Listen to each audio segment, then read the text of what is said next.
네, 안녕하세요. 인사드리겠습니다. EBS 영어 영역 강사 저는 주연입니다. 반갑습니다. 보니까 오늘은 수험생들보다도 학부모님들이 더 많이 함께 해주신 것 같아요. 요즘 우리 친구들이 아마 이런 생각을 하고 있을 겁니다. 날이 너무 아름다우니까 엄마에게 차마 말을 못하지만 참 연애하기 좋은 날이다. 그런 생각도 아마 속으로 하고 있을 거고 또 아마 이런 생각도 할 겁니다. 이렇게 아름다운 날 내가 뭐하러 이렇게 아둥바둥 공부하나? 꼭 명문대에 가야 사람이 행복한 건 아니지 않나? 나는 이대로도 참 행복한데 뭐 이런 갑자기 인생 철학이 좀 바뀌기도 하고 그런 때입니다. 그런데 사실은요, 우리 아이들의 마음을 가장 잘 대변해 줄 수 있는 엄마 아빠에게는 차마 소리내어 말하지 못한 그런 음악이 있어서 제가 잠깐 여러분과 함께 들으려고 합니다. 잠깐 들어볼게요.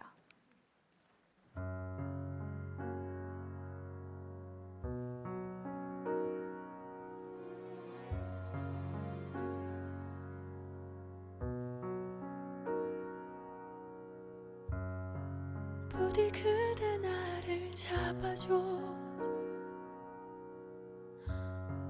흔들리는 나를 일으켜 제발 이 거친 파도가 날 집어삼키지 않게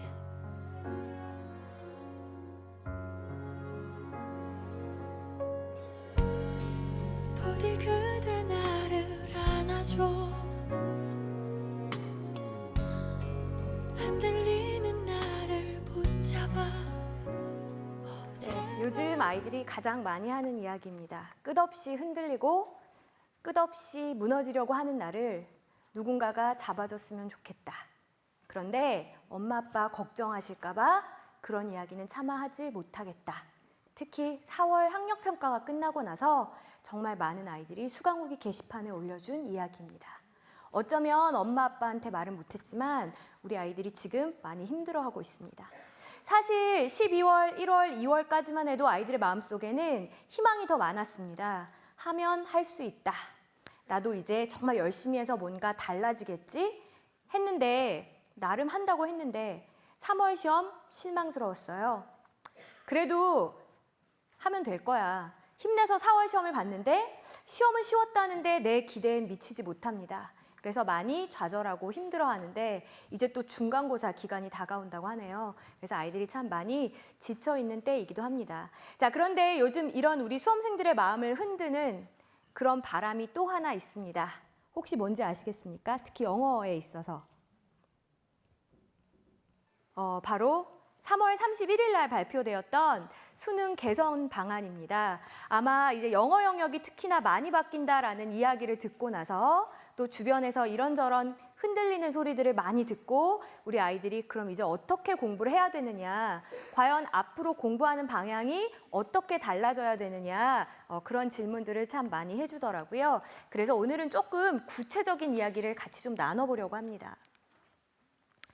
자, 일단은 가장 궁금한 게 이거죠. 항상 시험이 바뀌면 시험이 그래서 어떻게 된다는 건데요. 쉬워질까요? 어려워질까요? 아마 이제 단도직입적으로 묻는다면 그걸 가장 물어보고 싶을 겁니다. 세종시에서 있었던 수능 개선안 Q&A에 있었던 그 답변인데요. 수능 난이도에 대한 입장은 어떠합니까? 라고 물어봤더니 작년에 출제 기조를 유지해 나갈 것임 이라고 간단하게 답변을 해주셨더라고요. 작년에 출제 기조가 어떠했습니까? 쉬웠죠. 그러면 올해도 어떻게 내겠다라는 의지의 표현입니까? 쉽게 내겠다라는 의지의 표현입니다. 하지만 수능이 바뀔 것이기 때문에 어렵게 낼 거다라고 일각에서는 우리 수험생들의 흔들리는 마음을 더 흔들고 있습니다. 하지만 이것이 일단은 공식적인 입장입니다. 자, 근데 우리가 또 하나의 의문이 생기죠. 그러면 작년처럼 쉽게 내겠다 이렇게 말하면 얼마나 알아듣기 좋아요. 그죠? 쉽게 내겠다라고 이야기하지 않았어요. 작년에 출제 기조를 유지할 것이다. 이런 아주 어려운 말을 사용했습니다. 왜 쉬운 수능이란 말을 사용하지 않았을까요? 교육부 평가원에서는 쉬운 수능이라는 말이 오해의 소지가 있기 때문에 그 그런 표현을 사용하는 것을 지양하겠다 그랬어요. 아니 쉬우면 쉬운 거지. 그게 무슨 오해의 소지가 있다라는 걸까? 자, 우리 같이 조금 그 시험 결과를 한번 보도록 합시다. 자, 2014라고 쓰여 있는 저 해의 시험은 어땠습니까? B형을 기준으로 해서요. 사상 최악의 불수능이라고 불리웠던 시험입니다. 자, 반면에 이쪽에 오른편에 있는 2015 수능은 어땠습니까? 역시 사상 최악의 물수능이라고 불리웠던 시험입니다. 쉬우면 쉬운 대로, 어려우면 어려운 대로 참 여러 가지로 애로사항이 많습니다. 자, 일단은 1등급 원점수 컷을 한번 볼까요? 자, 2014 수능 같은 경우에는 몇 점이었나요? 93점이었고요. 2015 같은 경우에는 98점이었습니다. 자, 그러면 한 가지는 확실하네요. 어디에 있어서? 최상위 등급의 학생들에게 있어서 확실히 2015 수능은 정말 쉬운 수능이었습니다. 맞죠? 3점 하나만 틀려도 벌써 몇 등급이 된다는 겁니까? 3점짜리 한 문항만 틀려도 2등급이 된다라는 거였으니까 쉬운 수능이 많네요. 자, 그러면 최상까지는 아니지만 그래도 상위 등급에 속하는 2등급을 한번 볼까요? 자, 2014 같은 경우에는 컷이 얼마였습니까? 88점. 상당히 낮아요. 그죠? 자, 근데 2015 같은 경우에는 어떻습니까? 93점. 그러니까 2015 수능이 확실히 최상위 변별은 약했던 그런 시험이라는 걸 우리가 알 수 있습니다. 근데 저는 반대로 굉장히 재미있는 현상을 하나 찾았습니다. 어느 부분인가요? 4등급 한번 볼까요? 73, 74. 5등급 62, 64. 6등급 50, 51. 7등급 37, 36 어떻습니까? 거의 똑같다는 걸 알 수 있습니다. 다시 말해서 쉬웠네, 어려웠네는 다 누구에게 해당하는 이야기라는 겁니까? 상위 등급 학생들의 이야기라는 겁니다. 자, 그러면 왜 4, 5, 6, 7, 8, 9등급의 학생들의 점수는 이렇게 시험 난이도가 극과 극으로 달랐는데도 변함이 없었을까요? 우리 중하위권 공부 안 했다 그렇게 말씀하시면 안 돼요, 어머니. 그 아이들 지금 나름 최선을 다하고 있습니다. 우리 그렇게는 이야기하지 맙시다. 최선을 다하고 있는데, 자, 문제는 이제 이겁니다. 문제는 원래 이제 그 최상등급을 나누는 소위 빈칸 3점 문항, 또 간접 쓰기 유형이라고 하죠. 간접 쓰기 3점 문항.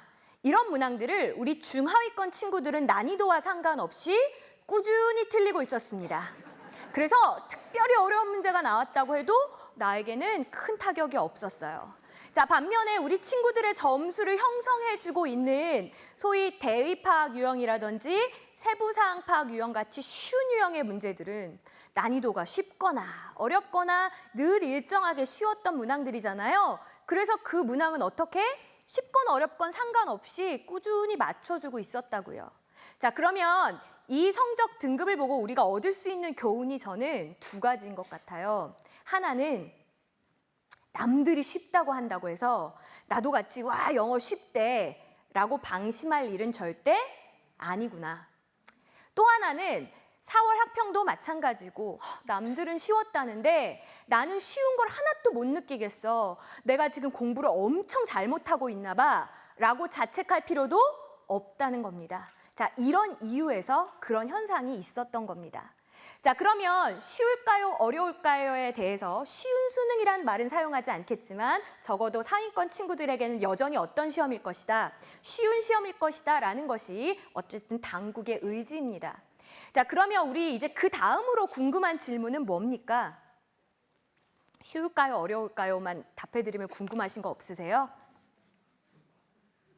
없으신가 봐요. 자, 가셔도 되겠어요. 아니에요. 자, 이거 궁금하지 않으세요? EBS 연계율 70%를 유지하되 지문을 그대로 사용하지 않겠다니. 참, 이건 무슨 말입니까? 마치 술은 마셨으나 음주운전은 하지 않았다와 같이 많은 학생들이 굉장히 이게 무슨 말이지? 70%는 연계하는데 지문을 그대로 사용하지 않겠다라는 게. 자, 정확한 답은 이렇습니다. 그 조용기 대수능 본부장에 따르면 이렇게 답변을 해주셨어요. 대의 파악이나 사실 확인 유형 중에 EBS 교재의 지문과 주제, 소재, 요지가 유사한 다른 지문을 활용하되 단어나 문장 등이 쉬운 지문을 출제하겠대요. 자, 늘 보도자료는 좀 해석이 필요합니다. 자, 그럼 제가 한번 질문을 드릴 테니까 여러분이 대답을 해보세요. 모든 유형에 대해서 다 직접 연계를 하지 않겠다라는 뜻인가요? 아니죠. 지금 예외적으로 두고 있는 유형이 몇 가지입니까? 두 가지. 대의파악이랑 사실확인입니다. 우리 부모님들은 대의파악 유형이라고 하면 뭔지 잘 모르시죠? 어떤 거냐면 이 글의 요지가 뭔가요? 주장하고자 하는 바가 뭔가요?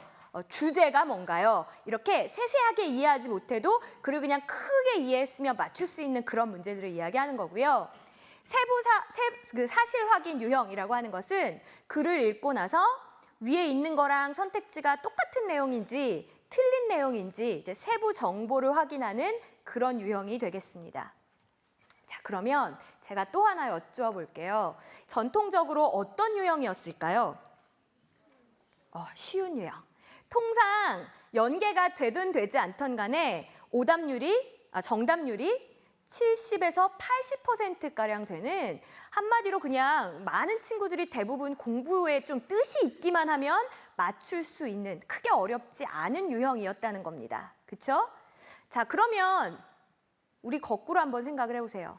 전지문에 해당하는 이야기도 아니고 게다가 원래 쉬웠던 유형에 대해서 연계 방식을 조금 바꾸겠다라는 건데 그게 우리를 흔들어 놓을 만큼 그렇게 천지가 개벽할 만한 일인가요? 엄청나게 불안해야 할 일인가요? 결코 그렇지는 않다는 겁니다. 뭐야, EBS에서 나왔으니까 저렇게 이야기하는 거 아니야 생각하실까 봐 제가 좀 구체적인 데이터를 좀 보여드리겠습니다. 자, 작년도 문제가 되었던 도표 문항입니다. 일단 자세히 한번 보시면 뭐가 눈에 띄시나요? 도표가 똑같아요. 다 똑같아요. 그죠? 도표가 완벽하게 똑같고. 자, 내용이 뭐 정확하게 보이시지도 않겠지만 대충 보니까 어떻습니까? 비슷은 한데 같은가요? 같지는 않습니다. 그래서 같은 도표의 내용을 전달하되 다시 쓰기라는 이제 기법을 취한 거죠. 그렇죠? 그러면 이미 작년에도 이렇게 냈었고요. 재작년에도 이렇게 냈었고요. 올해 들어서 갑자기 직접 연계가 뚝 끊어지고 뭔가가 크게 바뀐 게 아니라는 겁니다. 원래 이랬어요. 또 하나 더 보여드릴까요? 자, 보시면 그 오른편에 빨간색으로 문항 번호가 칠해진 것이 연계 교재였고요. 자, 그다음에 왼편에 26번이라고 되어 있는 것이 수능의 문제였습니다. 근데 보시면 똑같이 지금 뭐에 대해서 이야기하고 있습니까? 필름 페스티벌이니까 영화제에 대한 그런 이야기였어요. 근데 연계 교재는 지금 어땠나요? 조금 더 뭐가 막 텍스트가 길죠. 그래서 조금 더 어렵게 표현이 된 거고 우리 수능 시험에서는 어떻게 출제를 했습니까? 저거를 갖다가 우리가 조금 더 실제 안내문에 가까운 형태로 좀 이렇게 간추려가지고 써놓은 형태이죠. 자, 그러면 원래부터가 이렇게 실용 자료를 쓴 문제는 어떻게 내고 있었다는 거예요? 직접 연계가 아니라 이런 간접 연계 방식을 취하고 있었다는 겁니다. 자, 그럼 하나 여쭤볼게요. 그러면 이거 공부한 게 의미가 없나요? 18번, 여기에 나온 N제 6회 11번. 그럼 이거 그냥 풀지 말까요? 아니죠. 일단 도표 자료가 익숙하냐 안 하냐. 그리고 저 자료를 보면서 이걸 영어로 어떻게 표현을 했을까를 연구했느냐 안 했느냐는 분명히 그 현장에서 느끼는 긴장감이라든지 친숙도라든지 여러 가지에서 차이가 날 수밖에 없겠죠. 크게 변한 건 없다는 이야기입니다. 자, 근데 제가 반대로 거꾸로 한번 이런 이야기를 해볼게요. 자, 지금 얼핏 보면 살짝 달라 보이는데 이 빨간색 박스 안에 있던 그 문장을 원래 이제 제자리에 찾아서 넣는 문제였거든요. 제자리에 찾아서 넣고 보면 어떤가 한번 봐주세요. 자, 어떻습니까? 같은 지문이에요. 잘 안 보이시겠지만 나중에 저희 EBS I 입시 정보라는 그 탭에 들어가시면 이 모든 자료들이 다 탑재되어 있습니다. 정확하게 같은 지문이에요. 심지어는 뭐까지 똑같습니까? 밑에 각주를 주어준 것까지 똑같죠. 정확하게 같은 지문이에요. 앞에 according to라고 해서 정말 짧은 어구 하나가 추가된 것 이외에는 토시 하나 틀리지 않고 같았습니다. 자, 그런데 어떤 일이 벌어졌을까요? 오답률이 무려 93%에 달하는 문항이었습니다. 오답률 1위를 차지했던 문제였죠. 이해가 잘 되지 않죠? 똑같이 냈는데 각주까지 줬는데 야, 너 공부했다며. 심지어는 틀렸어. 근데 10명 중에 거의 6, 7명 가까운 학생들이 이 문제를 틀렸다는 이야기입니다. 그래서 이렇게 한번 질문을 해볼게요. 오답률 탑5를 뽑아봤어요. 가장 많은 학생들이 어려워했던 상위 5개 문항입니다. 자, 그 중에서 상위 4개 문항이 뭐였습니까? EBS 연계 문항이었어요.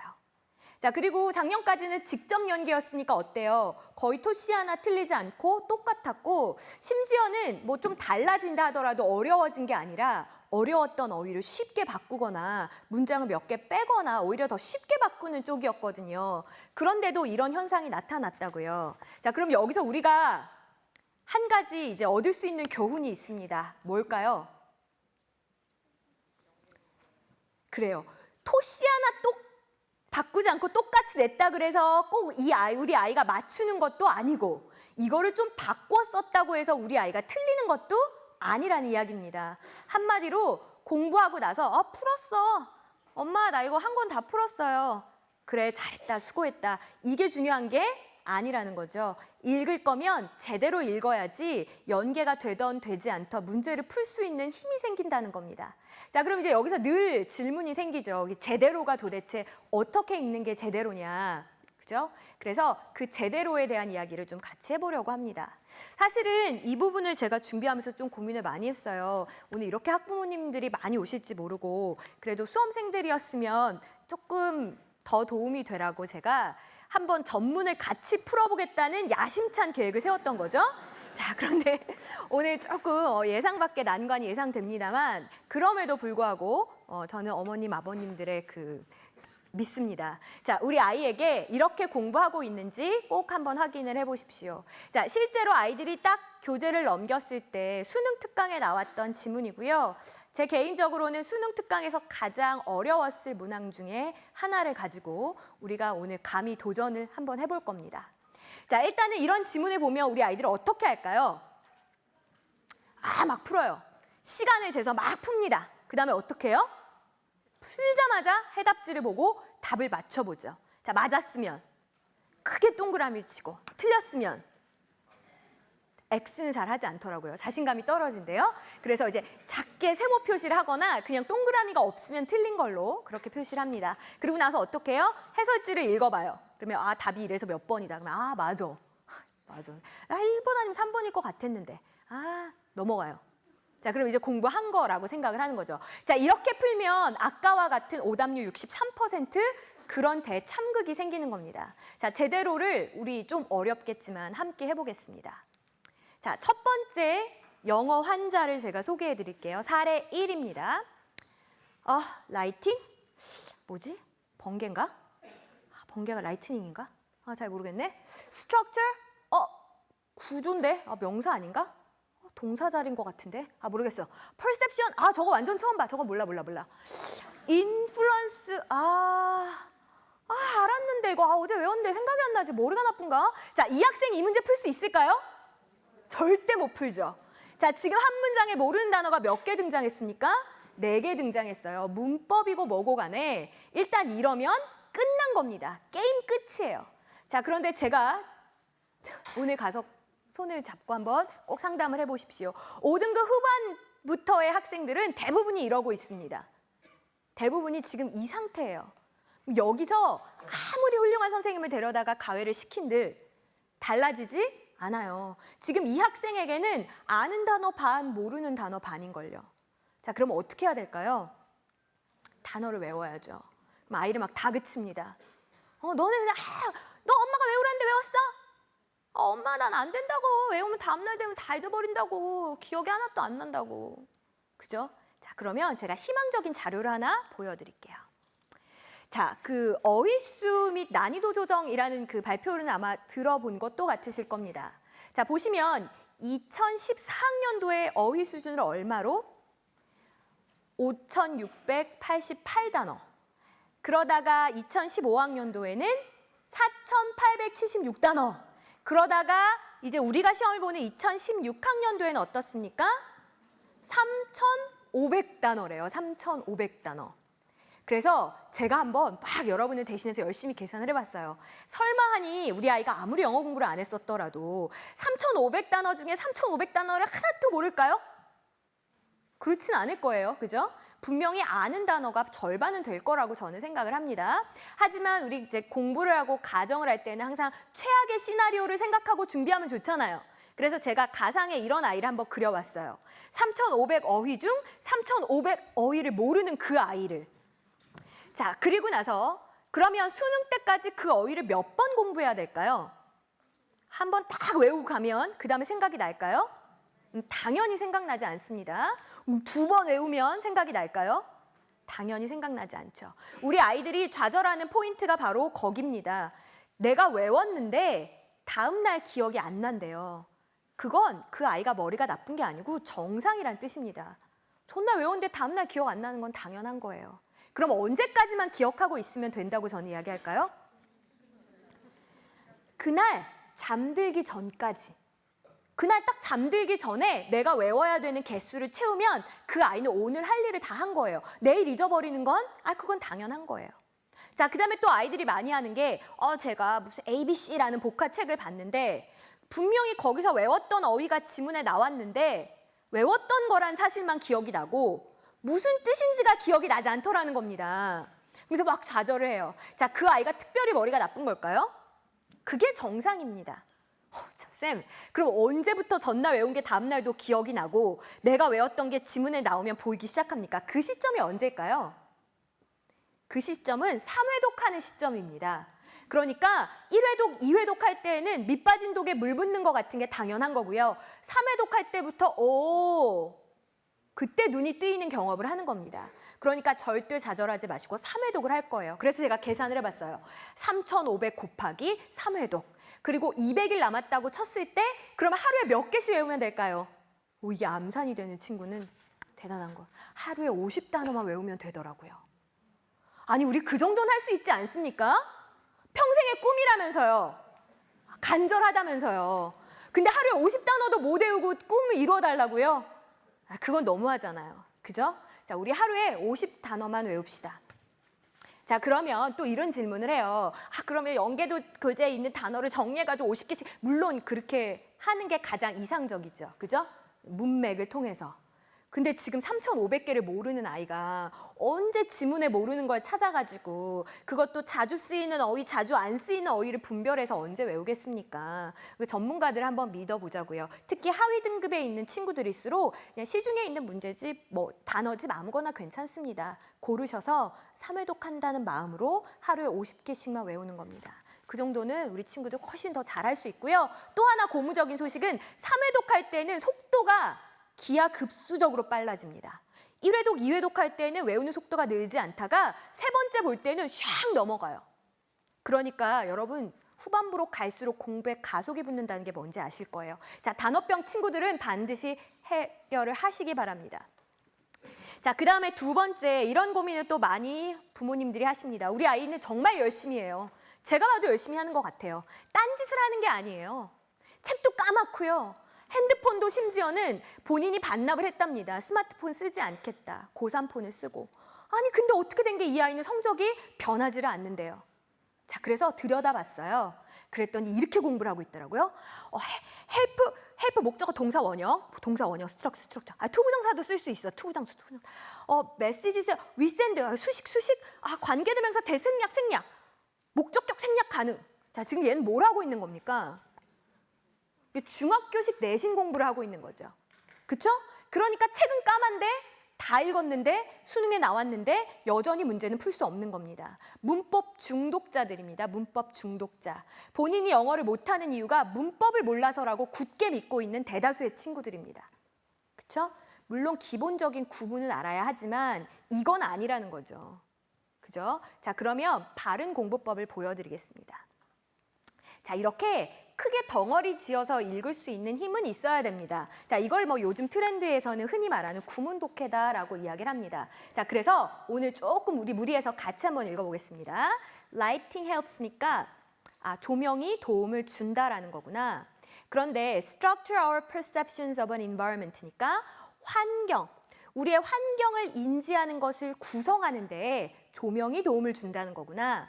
그리고 these perceptions may influence. 자, 이러한 인식들이 영향을 주는데 어디에 영향을 주냐면 우리가 보내는 type of messages, 메시지의 유형에 영향을 준다는 거구나. 자, 지금 어떤 느낌 받으셨습니까?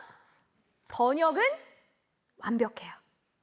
자, 대부분의 3등급 후반대 아이들이 느끼는 감정이 바로 이거예요. 다 읽었어. 해석도 완벽해. 와, 뭔 말이지? 아, 모르겠어요. 자, 그래서 어떻게 해요? 막 읽어요. 이제 왜냐하면 시험장은 정말 마음이 너무너무 급하거든요. 어머니, 아버님들 다 잊어버리셨겠지만 막 손에서 땀이 난단 말입니다. 막 읽어서 다 읽었어요. 모르겠네? 다시 처음으로 가볼까? 이렇게 하다가 시간이 모자라서 뒤에 있는 거 다 찍었어. 근데 엄마, 내가 읽은 건 다 풀었어. 이렇게 이야기를 한다고요. 자, 왜 이 아이는 읽었는데도 생각이 나지 않는 걸까요? 한 번 읽었을 때 번역만 했기 때문이죠. 그쵸? 자, 그러면 이제 아까 근데 번역도 하지 않고 이해할 수 있습니까?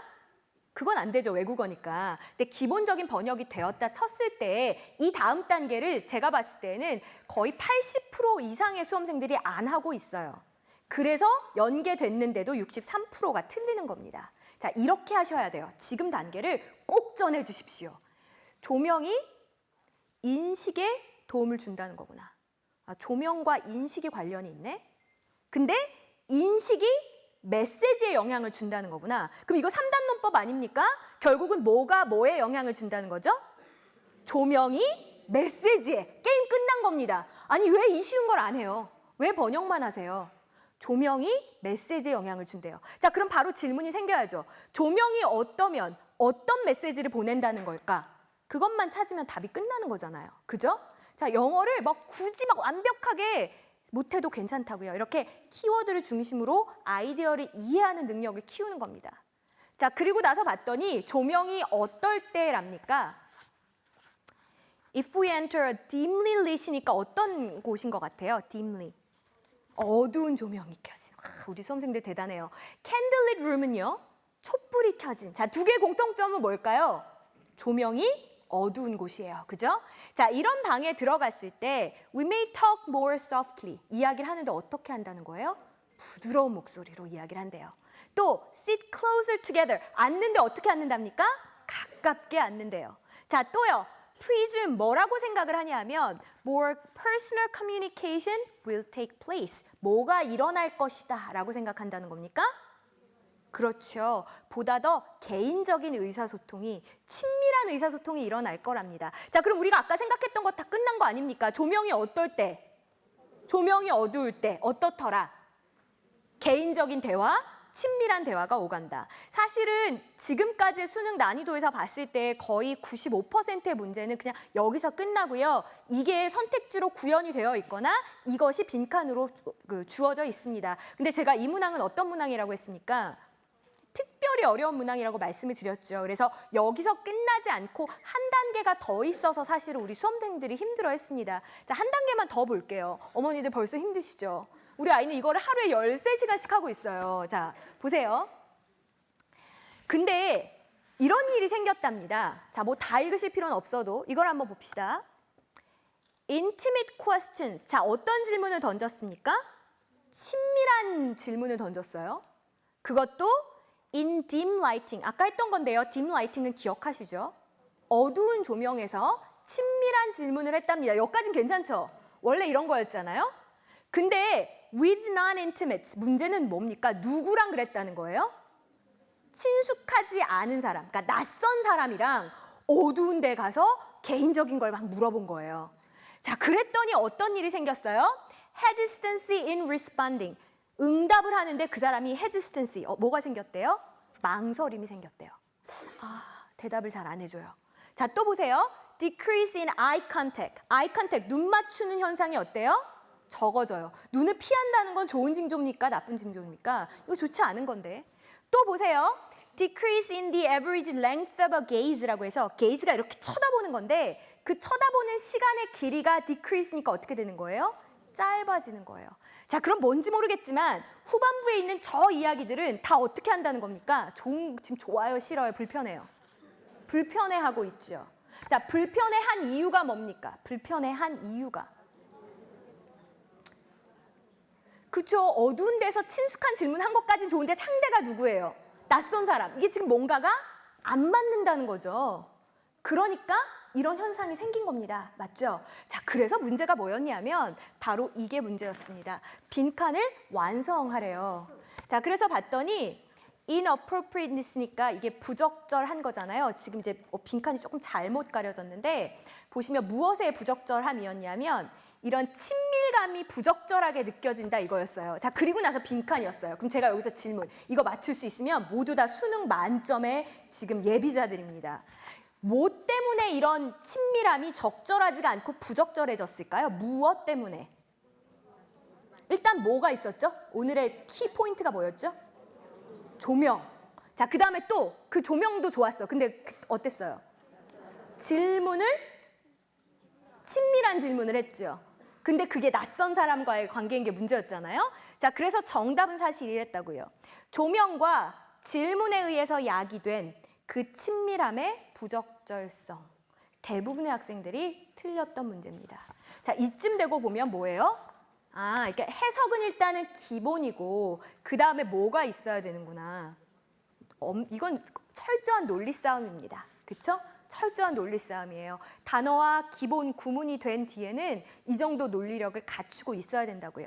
자, 그러면 우리 한번 재밌는 실험 한번 해볼까요? 지금 그 휴대전화가 있으신 분들은 이거 잠깐 찍어 가세요.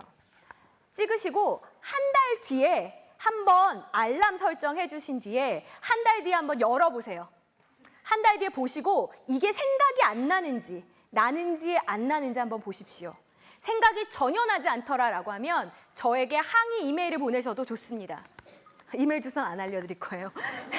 네, 항의 이메일을 보내셔도 좋아요. 자, 기억이 날까요? 안 날까요? 나요. 왜 날까요? 제가 지금 첫 문장 보고 외웠습니까? 빈칸에 들어갈 말을? 3회독, 4회독, N회독하고 우리 복습하실 건가요? 아니죠. 그럼에도 불구하고 왜 기억이 날까요? 진짜로 이해했기 때문에, 내가 마음속으로 이해했기 때문에, 심지어는 이제 우리 아이들은 이런 생각도 해요. 아, 맞다. 어쩐지 데이트하는 드라마 속의 레스토랑은 다 어두컴컴하더라. 아, 난 먹을 것도 안 보이게 왜 이렇게 불은 흐리게 해놓나 했지. 내가 너무 밥밖에 몰랐구나. 나도 대학 가면 마음에 드는 친구가 생기면 어두컴컴한 데로 데려가야 되겠다. 이런 생각을 한다고요. 그죠? 뭐까지 시킨 거예요? 나의 삶과 연관까지 시킬 수 있는 겁니다. 이게 진정한 학습이 일어났을 때 그냥 저절로 일어나는 프로세스예요. 근데 이걸 다 무시하고 우리는 뭐 하려고 그랬어요? 외우려고 했어요. 그죠? 자, 이렇게 이해하고 나면 뭐가 가능해지냐면 이렇게 정리할 수 있습니다. 그죠? 이거 뭐 대단하게 정리한 거 아니에요. 지금 잠깐 보세요. 아, 조명이 메시지를 결정한다. 희미한 조명에선 개인적인 얘기를 했지. 맞아. 그런 내용이었는데. 근데 뭐 이렇게 됐었지. 자, 이렇게 정리할 수 있다고요. 그래서 우리 아이의 연계 교재를 오늘 펴고 그 아이의 책이 어떻게 필기가 되어 있어야 되냐면 제가 보여주는 다음 장과 같이 필기가 되어 있어야 됩니다. 자, 근데 이제 우리 어떻게 하는지 이제 정말로 한번 풀어봤잖아요. 그럼 제가 질문 하나 드릴게요. 자, 읽었어요. 이제 읽었어요. 그 다음에 가장 먼저 뭘 해야 될까요? 해답지로 달려가는 대신에 요약부터 할 수 있겠어요? 바로? 힘들걸요, 그거는. 이게 어려운 글이었으니까, 그죠? 가장 먼저 난이도 표시를 하셔야 됩니다. 처음 읽었을 때 그 가슴 속 깊이 끓어오르는 분노가 있었죠? 있었어요. 아, 뭐라는 거야? 바로 그 느낌, 분노의 강도를 별표 난이도로 표시하는 겁니다. 슬프게도 우리 수능이 가까웠을 때쯤에 모든 지문을 똑같은 강도로 복습할 시간은 아마 없으실 겁니다. 그러니까 어쩔 수 없이 선별을 해야 되는데 그 선별 작업을 뭐를 통해서 하라는 거예요? 본인이 스스로 매겨놓은 저 별점을 보고 하라는 겁니다. 남이 찍어주는 걸 가지고 하지 마시고. 자, 그 다음에 어때요? 아까 우리 내용 정리한 거 이렇게 간단하게 필기해 둘 수 있잖아요. 시험 전에 이 자료가 정말 유용하게 쓰여요. 이거 보고 뭐만 떠올리시면 돼요. 키워드만 떠올리시면 그게 거꾸로 지문이 되는 거죠. 그리고 지문에 당연히 지금 뭐는 표시해 있어요? 주제문은 표시되어 있습니다. 자, 이게 완벽하게 공부가 끝난 상태예요. 아까처럼 헬프 뒤에 동사, 원형, 투부정사, 뭐 관계대명사, 목적격, 생략 그게 중요한 게 아니라는 겁니다. 제발 중학교식 내신 공부에서 이제 벗어나셨으면 좋겠어요. 자, 그러면 이제 조금 더 구체적인 이야기를 한번 해봅시다. 자, 이젠 정리 단계입니다. 우리 하위권은 그러면 앞으로 남은 기간 무엇에 집중해야 되겠다라고 아까 말씀을 드렸죠. 맞아요.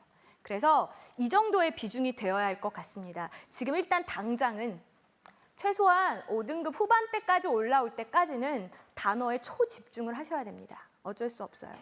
단어가 어느 정도 완성이 되면 정확하게 해석은 안 되더라도 이 장님이 마치 눈을 번쩍 뜨는 것과 같은 그 기분이 뭔지를 아이가 스스로 느끼게 될 겁니다. 자, 그 다음에 중위권 친구들은 지금 뭐가 가장 최우선 과제일까요? 이 친구들은 뭐가 힘들 것 같으세요? 아까 저랑 제대로 과정을 밟아서 한번 읽어보셨잖아요. 제가 덩어리 지어서 읽은 거 보여드렸죠. 번역을 제대로 했다. 사실 근데 그 단계도 그렇게 쉬운 단계가 아닙니다. 그죠? 그래서 이 친구들은요. 이렇게 구문을 갖다가 제대로 공부할 수 있는, 그러니까 세세하게 작은 문법에 집착하는 게 아니라 의미 덩어리를 크게 끊어서 번역할 수 있는 능력을 반드시 키우셔야 됩니다. 여름방학 이전까지는 필수 과제입니다. 자, 그 다음에 상위권 친구들이 집중해야 될 과제는 뭘까요? 2등급 친구들부터. 어떻습니까? 아까 읽고 나서 그래서 이게 무슨 뜻인데? 라고 뭘 물어봤어요? 속뜻을 물어보고 논리를 생각하는 단계가 있었죠. 그 과정이 없으면 절대로, 제가 웬만하면 절대라는 말을 쓰지 않는데 절대로 흔들림 없는 만점은 받을 수 없습니다. 끊임없이 점수가 요동칠 거예요. 그날의 컨디션에 따라서. 그런데 이 논리력을 갖추기 시작하면 그때부터 이제 난이도와 상관없는 안정적인 만점이 가능해지는 거니까 우리 상위권 친구들은 독해를 하시되 특히 고난도 지문을 가지고서 어떤 것에 초점을 맞춰야 되는 거예요? 속뜻과 논리를 파악하는 데 조금 더 집중을 해주셔야 된다는 겁니다. 자, 이게 이제 수준별로 나누어 본 그 영역별 공부 비중이고요. 우리 친구들 시기별로도 제가 한번 공부해야 될 것을 정리해 봤습니다. 자, 일단은 가장 이상적으로는 뭐였어요? 이상적으로는 수능 개념이라고 쓰여 있는 게 제가 아까 말씀드린 단어와 구문에 해당하는 공부거든요. 그 공부를 사실 겨울방학 때 다 하셨어야죠. 뭐 하셨어요? 안 하셨으니까 지금 몇 배로 더 열심히 뛰는 건 어쩔 수 없습니다. 그죠? 그래서 아직까지 개념이 잡혀 있지 않은 친구들은 이거에 투자하는 시간을 아까워하시면 안 돼요. 그 공부를 언제까지 하라고 되어 있습니까? 여름방학 전까지 혹은 여름방학 초반까지 단어랑 구문은 완성해 두시라고요. 자, 그랬더니 어떤 친구들이 그래요. 쌤, 진짜 근데 연계교재 공부할 시간도 부족해 죽겠는데 제가 어떻게 또 지금 막 개념까지 공부를 합니까? 그리고 쌤, 솔직히 개념 공부하면 성적 올라요? 그럼 제가 이렇게 이야기를 해요. 너 이제 42.19km 마라톤 뛰려고 하는데 넌 맨발이야. 내가 너에게 신발을 신겨준다고 네가 1등은 할 수는 없겠지만 바로 1등을 하는 건 아니겠지만 맨발로 뛰면 아마 완주하기도 힘들 거다. 후반부 공부에 가속을 붙이기 위해서는 신발을 신는 작업이 반드시 필요합니다. 시간 아깝다 생각하지 마시고 하루에 부담되면 다만 20분, 30분도 괜찮아요. 조금이라도 계속하는 게 중요한 겁니다. 그렇죠? 자, 그리고 나서 8월, 9월 되면 이제 수능 완성 교재가 나올 겁니다. 이때 공부를 하시면 되는데, 자, 이제 여기서 수험생들은 아마 이런 질문을 할 거예요. 자, 우리가 지금 가장 긴장하고 크게 기대하며 기다리고 있는 시험이 뭡니까? 6월 평가원 모의고사죠. 6월 모의고사입니다. 6월 모의고사 시험 범위가 어디일까요? 이 침묵은 뭡니까? 이러시면 안 됩니다. 이미 숙지를 하고 계셔야 되는 건데요. 지금 보시면 교재가 2권 같이 보이지만 사실 2권이 아니죠. 몇 권이에요? 3권입니다. 3권. 인터넷 수능이 1, 2권이라는 함정. 그래서 6월 모의평가 때는 인터넷 수능 1, 2권까지 들어갑니다. 그럼 많은 친구들이 어때요? 수능 특강도 이제 시작했는데 인터넷 수능 1, 2 어떡해요?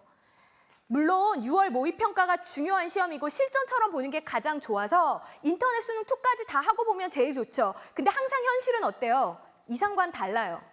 그리고 우리 재학생들은 뭐가 기다리고 있습니까? 중간고사가 기다리고 있어요. 중간고사에서 시간을 꽤 많이 이렇게 보내게 된단 말입니다. 자, 그래서 제가 드리고 싶은 충고는 이겁니다. 남은 기간 최선을 다하시되 제대로 공부하는 걸 포기하지 말아라. 6월 모평 범위에 맞춘다고 이제 안 되겠어. 6월 모평 다가왔으니까 일단은 그냥 외우듯이 해설지로 풀어. 이렇게 하는 친구들 정말 많을 겁니다. 이건 아니에요. 나중에 다시 제대로 보려고 하잖아요. 그럼 어쩐지 아세요? 신기하게 답만 다 생각나요. 대단하죠?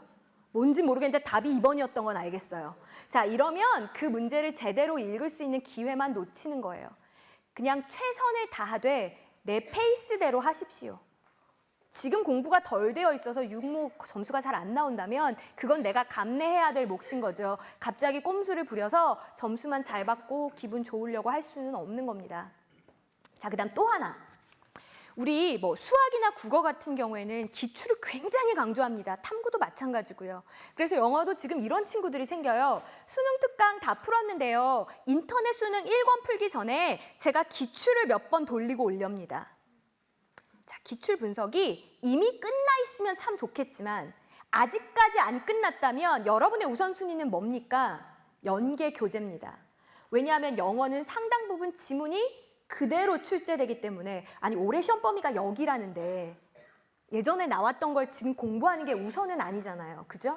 자, 그러면 이런 질문이 나오죠. 그럼 기출은 언제 합니까? 기출은 안 해도 됩니까? 자, 언제 할까요? 지금 보시면 10월에서 수능까지 파이널 만점 마무리라고 되어 있는 기간이 있습니다. 자, 우리가 이제 정상대로 속도가 끝난다면 수능 완성이 9월 중순 정도에는 다 끝이 날 겁니다. 그죠? 자, 그리고 나서 한 달 반 남짓 된 시간이 있다고 생각을 하면 이 시기부터 이제 본격적으로 우리 친구들이 무슨 공부를 하시냐면 속도를 맞추기 위한 공부를 합니다. 자, 그런데 보통 이 넘기는 문제집이라고 하거든요. 이게 한 권이 몇 세트일까요? 보통 5회분이에요. 그럼 잘하는 친구는 일주일에 몇 권을 풀 수 있다는 얘기입니까? 한 권. 왜? 이거는 지금 막 분석할 필요 없죠. 이거 연계교재 아니잖아요. 이거 뭐 하는 거예요? 실전 감각을 키우기 위한 거니까 그냥 시간 재서 푸시고 채점하시면 되는 거거든요. 그럼 일주일에 잘하는 학생들은 5권 풀고요. 못하는 학생들도 열흘에, 5권은 아니군요. 일주일에 한 권을 풀고 못하는 학생들도 열흘에 한 권은 푼다는 이야기입니다. 맞죠? 그래서 이때는 희한한 일이 생기는데 시중에 있는 괜찮은 문제 풀 게 없어요. 그렇죠? 이때 질이 담보되지 않은 문제집을 풀면 괜히 마음만 심란해지거든요. 그러니까 이때 기출을 활용하시면 되는 겁니다. 그리고 이 시기쯤이 되면 여러분도 공부를 어느 정도 하셨기 때문에 기출을 분석할 수 있는 눈이 생길 겁니다. 아, 연계 지문 중에서 이런 것들이 주로 평가원이 선호하는 글이구나. 아, 빈칸은 이런 게 되네. 아, 순서 문제는 주로 이런 문제를 내네 라는 걸 이제 그때는 어느 정도 여러분도 분석할 수 있는 힘이 생겼을 테니까 그때 활용하시고 조급하게 생각 안 하셔도 괜찮아요. 작년이랑 가장 틀린 게 뭔데요? 엔제가 빠졌잖아요. 그건 엄청나게 학습 부담이 경감된 겁니다. 그러니까 너무 급해하지 마세요. 자, 저는 또 우리 EBS는 여러분 시간을 지켜드리려고 있는 거예요. 그죠? 내 강의를 보고 너 안 그래도 시간 없는데 더 바빠봐라가 아니에요. 그렇기 때문에 자료실을 잘 활용하십시오. 아까 여러분 단어 찾을 시간 없다면서요. 또 끊어읽기 힘들다면서요. 자료실 가시면 제가 이렇게 다 올려놨습니다. 뭐 저뿐만 아니라 대부분의 선생님들의 모든 강의에는 다 자료실에 이렇게 여러 가지 자료들이 있어요.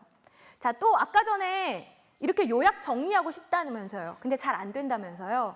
제 거랑 맞춰보시면 좋은 공부가 되지 않을까요? 심지어는 이렇게 한 장에 딱 들고 다닐 수 있게 만들어놨어요. 근데 이거 귀찮아서 출력을 안 하는 친구들이 있습니다. 어머님 뽑아주세요. 네, 들고 다니면서 공부할 수 있게 여러분의 시간을 지켜드릴 수 있는 자료가 정말 많이 있습니다. 마지막으로 제가 이 이야기를 드릴게요. 이제 여러분 무슨 계절이 다가옵니까? 수시 상담의 계절이 다가옵니다. 그때 되면 담임 선생님이 나를 불러 이런 이야기를 하실 겁니다. 너 너무 이상적으로 가고 싶은 대학에만 지원하지 말고 네 성적보다 한 단계 높은 대학에 지원해야 네가 이 수시 카드를 버리지 않는 거란다. 나는 나름 한껏 낮춰서 지원한 건데 담임 선생님이 이렇게 말씀하셨을 때 나의 마음은 무너지죠. 또 내가 정말 사랑하고 내가 진짜 마음으로 응원하는 친구지만 우리 친구가 나보다 영어는 좀 못한다고 생각했는데 어느 날 전세가 역전된 것을 봤을 때 그 친구를 진짜 마음으로 축하해 줄 수 없는 나를 봤을 때 여러분의 마음은 또 한 번 무너질 겁니다. 여러분, 세상에서 실력 없는 자존심만큼 비참한 것은 없습니다. 이 말을 수능 끝나고 나서 여러분이 여기저기 진학상담 다니실 때 정말 뼈저리게 느끼게 될 겁니다. 여러분, 자존심이 높으시다면 거기에 걸맞는 노력을 하십시오. 그만큼 대단한 노력을 하시기를 바랍니다. 여러분이 결심하시고 행동하신다면 저와 우리 EBS는 언제나 여러분 곁에서 많은 도움을 드리고 응원하겠습니다. 오랜 시간 들어주셔서 감사합니다.